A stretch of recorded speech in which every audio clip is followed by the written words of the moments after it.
Hello, I'm Tarsila Cruz, author and illustrator of children's books. I work as a champion of reading at St. Joseph's National School, Dundalk, through the Reading Communities program. I help to foster a love for reading for pleasure, and as part of my work there, occasionally I get to bring visiting artists to the school. Recently, the students from 5th class received a special visit from author Shane Hagerty. Shane is the author of three super fun series of books: Darkmouth, in which a boy and a girl fight evil monsters; Boot, which follows a robot who suddenly wakes up just when it's about to be smashed into a million pieces; and The Shop of Impossible Ice Creams, which is a funny adventure that has, well, incredibly unusual and unexpected ice cream flavors.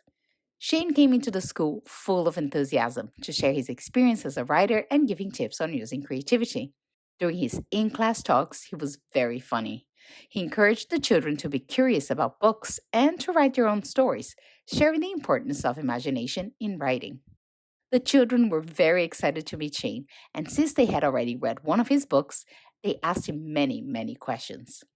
When he shared that the idea of writing The Shop of Impossible Ice Creams came from an unusual German spaghetti ice cream, the children were not only blown away, but also super excited to share their own impossible ice cream flavor ideas. These were spectacular and included everything from popcorn and Nutella to boogers and glitter. The children were also very interested in the other characters and stories that Shane had written.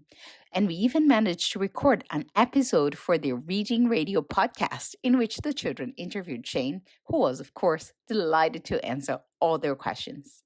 Hi, I'm Shane Hagerty. I am the author of The Shop of Impossible Ice Creams, and I'm here in St. Joseph's National School in Dundalk today, and we're talking about ideas, and we're talking about how kids can come up with their own ideas, because that's my job, coming up with ideas, writing them down, coming up with these kind of great stories whenever I can. And I just love getting the great imaginations flowing from the kids and the great ideas and the brilliant, crazy, weird suggestions that they always have. So we've had great fun today coming up with lots of impossible ice cream ideas and strange superpowers and all sorts of things. And hopefully, after I leave here today, I know they'll use their just fantastic imaginations to write brilliant stories and draw great pictures and put them together to create their very own fantastic stories. Authors and illustrators' visits like this are significant in projects like the Reading Communities because they strengthen the children's connections with books, showcasing that reading for pleasure is what most children's bookmakers want for their readers. Having Shane over was very inspiring for the children. They learned a lot about his writing process and how they can use their own creativity while pursuing their interests and passions. Thank you, Shane, for a very special visit, CBI for running the Reading Communities program, and the staff and children at St. Joseph's National School, Dundalk, who have such wonderful spirit and are a joy to work with.